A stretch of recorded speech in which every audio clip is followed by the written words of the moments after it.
மருதுபாண்டி, தற்போது அனிதா ராதாகிருஷ்ணன் எம்எல்ஏவை கைது பண்ணியிருக்கிறாங்க. காவல்துறையின் வாகனத்திலேயே அவரை அழைத்து சென்றதாக செய்தியாளர் குறிப்பிட்டதை நம்ம பார்த்தோம். அடுத்தடுத்த நகர்வுகள் என்ன? எங்க அனிதா ராதாகிருஷ்ணன் வைக்கப்பட்டிருக்கிறார்? நிச்சயமாக திருச்செந்தூர் சட்டமன்ற உறுப்பினரும் முன்னாள் அமைச்சருமான அனிதா ராதாகிருஷ்ணன் தமிழக முதலமைச்சரை பற்றி அவதூறாக பேசியதாக வழக்கானது பதிவு செய்யப்பட்டது. இது தொடர்பாக ஏற்கனவே முன்ஜாமீன் கேட்டு உயர்நீதிமன்ற மதுரை கிளை மனு தாக்கல் செய்திருந்ததிலேயே தள்ளுபடி செய்து நீதிமன்றமான உத்தரவு பிறப்பித்திருந்தது. அதனைத் தொடர்ந்து தற்போது ஆத்தூர் பகுதியில் நிகழ்ச்சிக்கு சென்றிருந்த போதுதான் இந்த நடவடிக்கை என்பது மேற்கொள்ளப்பட்டிருக்கிறது. தற்போது காவல்துறையினர் அவரை கைது செய்து தன்னுடைய வாகனத்தின் மூலம் அழைத்து சென்றிருக்கிறார்கள். முதற்கட்டமாக ஆத்தூர் காவல் நிலையம் அல்லது தூத்துக்குடி மாவட்டம் காவல் கண்காணிப்பு அலுவலகத்துக்கு கொண்டு செல்ல திட்டமிடப்பட்டிருக்கிறது. அதற்காக தற்போது பலத்த போலீஸ் பாதுகாப்புடன் அவரானது அழைத்து செல்லப்பட்டிருக்கிறார். தற்போதுதான் அவருடைய ஆதரவாளர்களுக்கு தற்போது தகவல் தெரிவித்திருக்கிறது. தொடர்ந்து அவருடைய ஆதரவாளர்களும் காவல் நிலையத்தை நோக்கி புறப்பட்டு சென்று கொண்டிருக்கிறார்கள். மேலும் முன்னாள் அமைச்சரும் தற்போதைய சட்டமன்ற உறுப்பினரும் இருக்கக்கூடிய அனிதா ராதாகிருஷ்ணன் கைது செய்யப்பட்ட சம்பவம் அந்த பகுதியில் பெரும் பரபரப்பை ஏற்படுத்தியிருக்கிறது. மேலும் முன்னெச்சரிக்கை நடவடிக்கையாக மாவட்டம் முழுவதும் பலத்த போலீஸ் பாதுகாப்பு செய்ய திட்டமிடப்பட்டிருக்கிறது. தற்போது இவர் காவல் நிலையம் அல்லது மாவட்ட காவல் கண்காணிப்பு அலுவலகத்துக்கு அழைத்து செல்லப்பட்டு தொடர்ந்து விசாரணை என்பது நடத்தப்படும். விசாரணைக்கு பிறகு அது மருத்துவ பரிசீலனை நடத்தப்பட்ட பிறகு அதன் பிறகு நீதிமன்றத்தில் ஆஜர்படுத்த திட்டமிடப்பட்டிருக்கிறார்கள். அதற்காகத்தான் இந்த பணி அடுத்த கட்ட நகர்வு என்பது அப்படித்தான் நகரும். தற்போது காவல் வாகனம் மூலம் தற்போது ஆத்தூர் காவல் நிலையம் அல்லது நெல்லை தூத்துக்குடி மாவட்ட காவல் கண்காணிப்பு அலுவலகத்திற்கு அழைத்து செல்ல திட்டமிடப்பட்டிருக்கிறது. தற்போது வாகனம் செய்து கொண்டிருக்கிறது. இன்னும் சரியாக ஒரு 1/2 மணி நேரம் எங்க அழைத்து செல்லப்படுகிறார் என்ற முழுமையான விவரங்கள் என்பது தெரிய வரும்.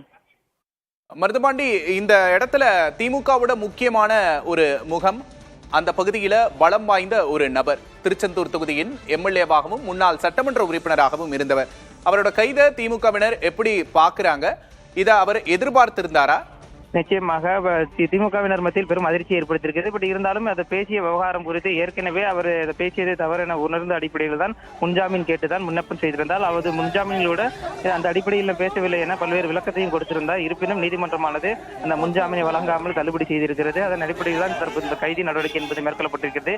தொடர்ந்து கடந்த முறை அமைச்சராக இருந்திருக்கிறார், இந்த முறை மீண்டும் சட்டமன்ற உறுப்பினராக இருந்திருக்கிறார். இதன் காரணமாக அந்த பகுதியில் ஒரு பதட்டமான சூழல் என்பது நிலவுகிறது. அதன் காரணமாகத்தான் ஆத்தூர் மற்றும் அதனை சுற்றி இருக்கக்கூடிய பகுதியில் மற்றும் மாவட்டத்தின் பல்வேறு பகுதிகளில் பலத்த போலீஸ் பாதுகாப்பு செய்ய திட்டமிடப்பட்டிருக்கிறது.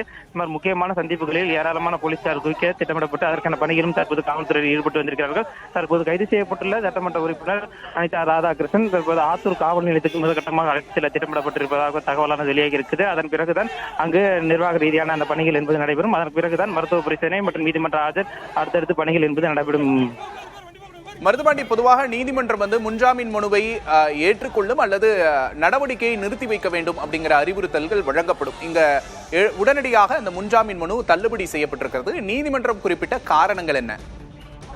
நிச்சயமாக இருதரப்பினர் வழங்குவது தொடர்ந்து அவதூறாக பொது வழியில், அதாவது கலைஞர் அவர்களின் பிறந்தநாள் விழாவில் நடைபெற்ற அந்த பொதுக்கூட்டத்தின் போதுதான் தொடர்ந்து முதலமைச்சராக இருக்கக்கூடிய உயர் பதவியில் இருக்கக்கூடிய அவரே பொறுமையில் பேசியிருக்கிறார். தொடர்ந்து பொதுமக்களுக்கு மத்தியில் ஒரு அவதூறை பரப்பும் வகையில் தொடர்ந்து நடந்து கொண்டதன் காரணமாகத்தான் அரசு தரப்பிலிருந்து பல்வேறு வாதங்கள் முன்வைக்கப்பட்டிருக்கிறது. அதன் அடிப்படையில் தான் நீதிபதியானது தற்போது அந்த உத்தரவை தள்ளுபடி செய்து உத்தரவாதம் பிறப்பித்திருக்கிறார். அதன் அடிப்படையில் தள்ளுபடி செய்த சில நிமிடங்களிலே காவல்துறையினர் தற்போது கைது நடவடிக்கை என்பதை மேற்கொண்டிருக்கிறார்கள்.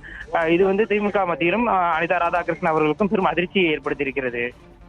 ஓகே, முதல்வரை ஒருமையில் பேசினார் அப்படிங்கிறது தான் இந்த சம்பவத்தை இன்னும் சீரியஸாக உற்று நோக்கக்கூடிய ஒரு விஷயமாக மாற்றி இருக்கிறது அப்படிங்கிறதை நம்ம பார்க்கிறோம். திருச்செந்தூர் தொகுதி எம்எல்ஏ அனிதா ராதாகிருஷ்ணன் கைது செய்யப்பட்டிருக்கிறார். அந்த காட்சிகளை பார்க்கிறோம். காவல்துறை அவரை அழைத்து செல்லும் காட்சிகளை பார்க்கிறோம். ஆத்தூரிலிருந்து அவரை காவல்துறை அழைத்து செல்கிறது. இன்னொரு பக்கம் காவல்துறையின் வாகனத்தை நகர விடாமல் திமுகவினர் மறித்த காட்சிகளையும் நாம் பார்க்கிறோம். முதல்வர் விஜய் குறித்து அவதூறாக பேசிய வழக்கில் முன்ஜாமீன் மனுவை உயர்நீதிமன்றம் தள்ளுபடி செய்த சிறிது நேரத்தில் காவல்துறை நடவடிக்கை எடுத்து முன்னாள் அமைச்சர் ஒருவரை கைது செய்திருக்கிறது. முன்னாள் அமைச்சர் அனிதா ராதாகிருஷ்ணன் கைது செய்யப்பட்டிருக்கிறார் என்ற அண்மை செய்தியை பார்க்கிறோம். அது தொடர்பான காட்சிகளை பார்க்கிறோம். ஆத்தூர் பகுதியில் அவர் ஆய்வுக்காக சென்றிருந்த போது அந்த இடத்தில் வைத்து அவர் கைது செய்யப்பட்டிருக்கிறார். மற்றொரு புறம் காவல்துறையின் வாகனத்தை நகர விடாமல் திமுகவினர் மறியலில் ஈடுபடும் காட்சிகளையும் பார்க்கிறோம். திமுக முன்னாள் அமைச்சர் அனிதா ராதாகிருஷ்ணன் கைது செய்யப்பட்டிருக்கிறார். தற்போது அவர் திருச்செந்தூர் தொகுதியின் எம்எல்ஏவாக இருக்கிறார். தூத்துக்குடி மாவட்டம் ஆத்தூர் பேரூராட்சி அலுவலகத்திற்கு ஆய்வுக்காக சென்றபோது கைது செய்யப்பட்டிருக்கிறார். முதல்வர் குறித்து ஒருமையில் விமர்சித்தார் என்பது அவரின் மீதான வழக்கு.